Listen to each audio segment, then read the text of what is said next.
Okay.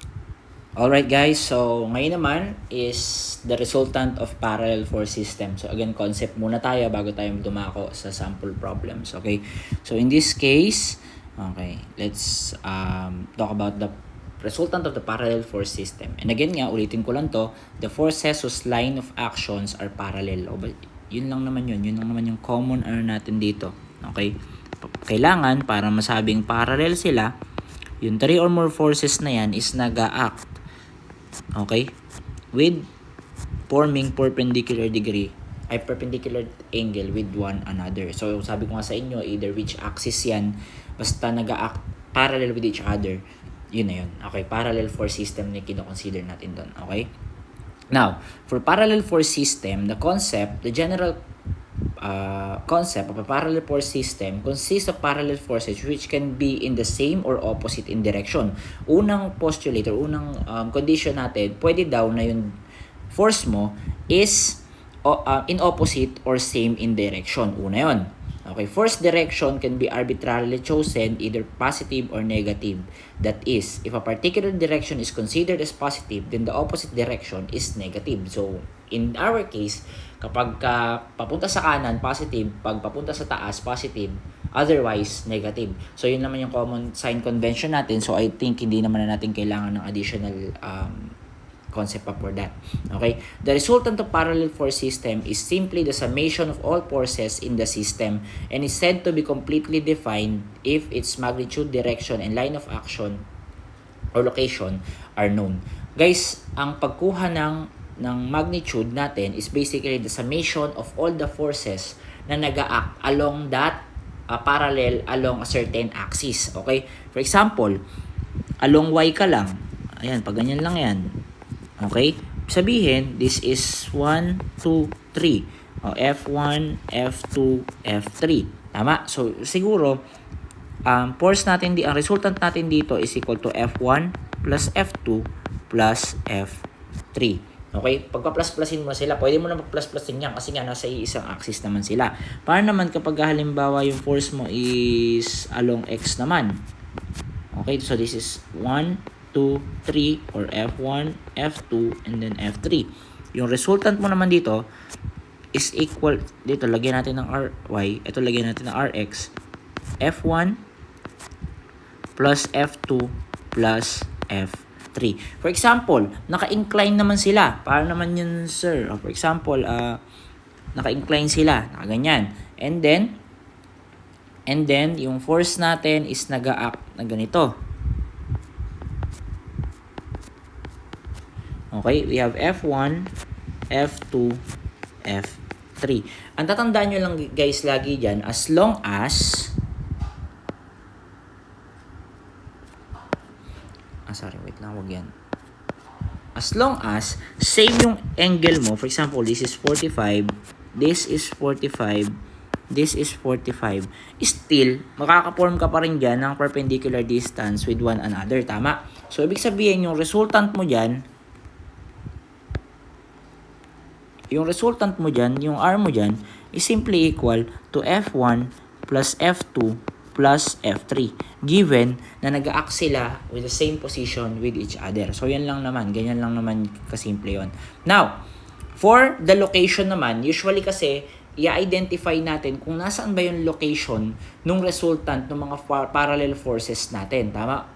Kailangan mong ma-identify yan. Nasaan ba yung concentrated? Kapag sinabi kasing resultant, ibig sabihin yan, take a look at this diagram. Okay. Meron kang F1 na pababa, meron kang F2 na pataas, meron kang F3 na pataas, meron kang F4 na pababa, meron kang F5 na pababa. Ngayon, ang resultant kasi na tinatawag is the combined effect of the forces acting on the object.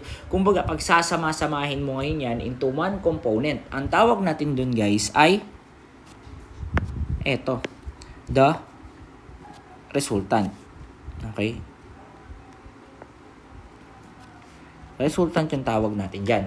Ngayon, yung resultant na yan, para mo siyang kinompress into one. Ngayon, base kung gaano kasi kalakas, for example, bibigyan ko kayo ng idea. Okay.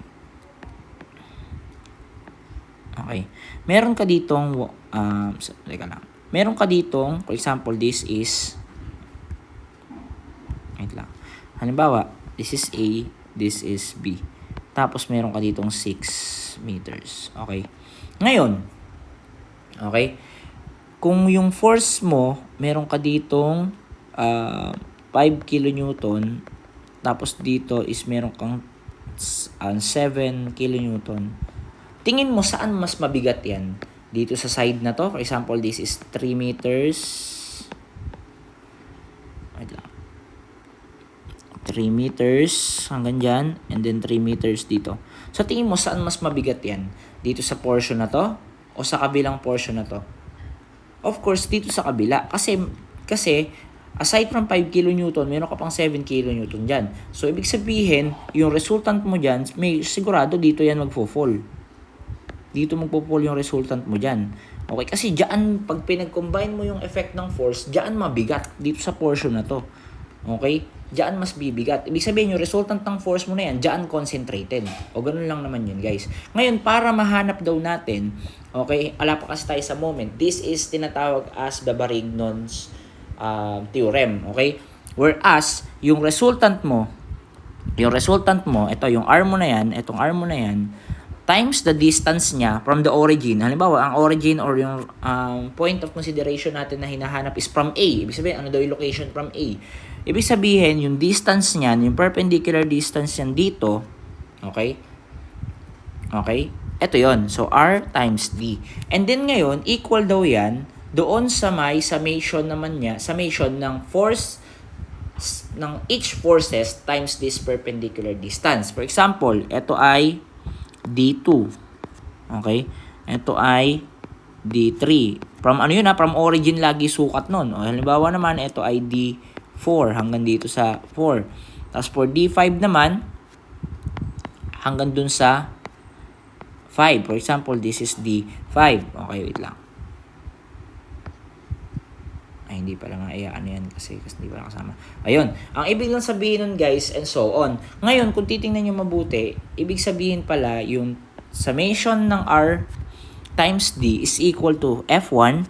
Halimbawa, tingnan nyo yung F1, we have F1, ganun. We have F1, asan ba yun? Times D1. Okay, ang D1 natin, since nandito sa A, 0 yan. Kasi wala kang perpendicular distance, di ba? Pagka naman F2, okay, ito yung F2 mo, i-multiply mo ngayon sa distance niya. Okay, i-multiply mo siya yung distance niya mula dito sa origin na pinagkukunan mo hanggang dito sa force kung nasaan siya. Kapag ka naman F3 kino-consider mo, meron kang F3, okay, kukunin mo na may distance niya mula dito sa origin hanggang dun sa may vector force 3. O last, sige, for F4 naman, titingnan mo yung F4 na yan, okay, and then kukunin mo ngayon yung perpendicular distance niya mula dito sa origin, papunta naman dun sa may force 4 na yan. So, ganun. Ibig sabihin, pag kinuha mo yung total niyan, i-equate mo dun sa may forces na yan, okay, i-equate mo dun sa may R times ano na yan, makukuha mo na guys yung distance D na to. Varignon lang yon. Okay? Ibig sabihin lang nun, yung effect ng resultant mo at saka yung distance niya is same doon sa may pinagsama-samang forces and perpendicular distance ng individual forces mo.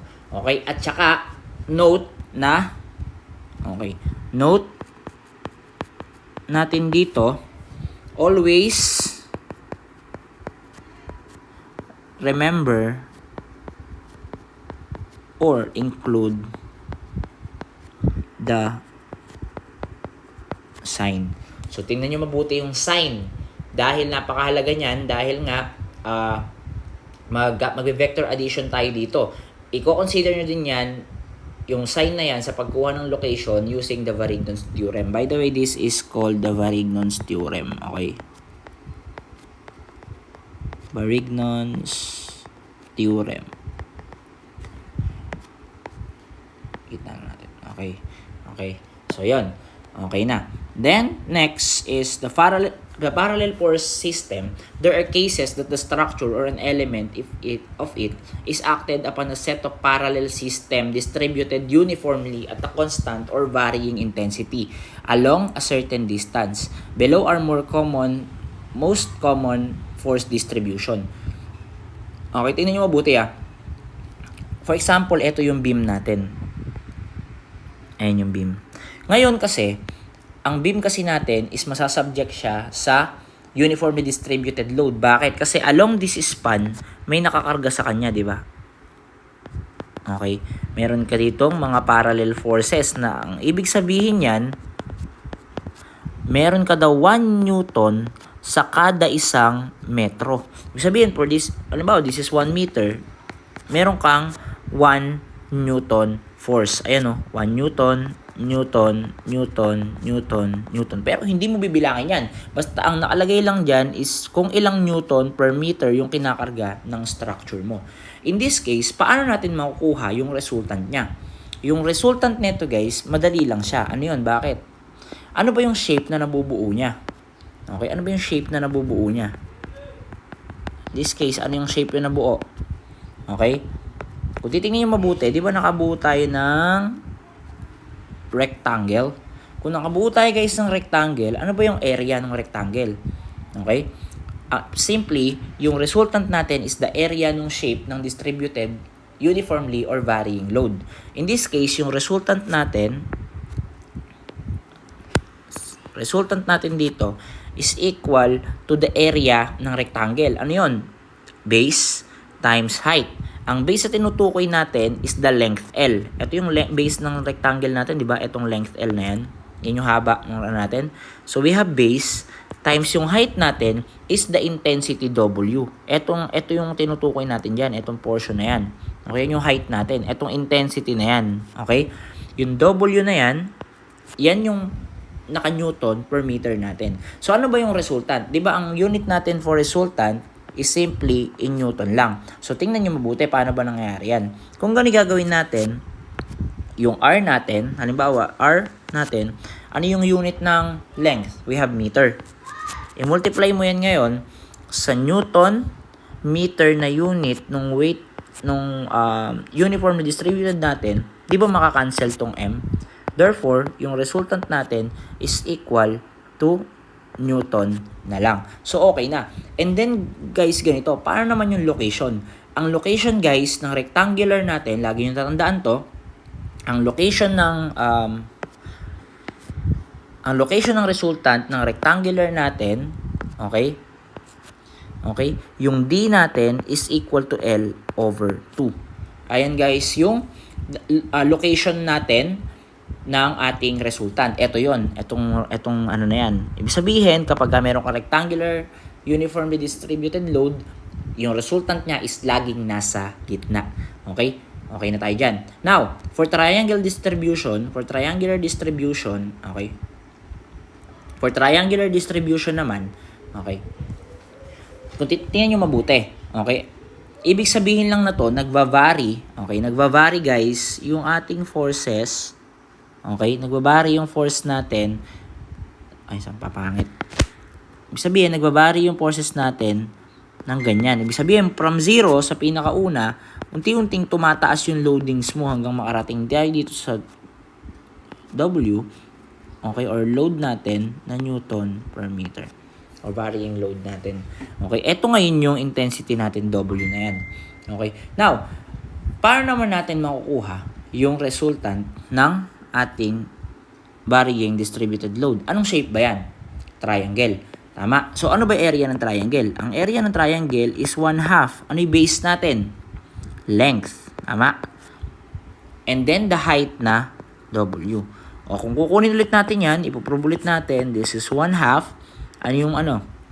We have meter times the Newton meter. So, in this case, makakancel to. Ang matitira na lang is R is equal to 1/2 ng 1/2 N. Okay? So, ayan na guys yung ating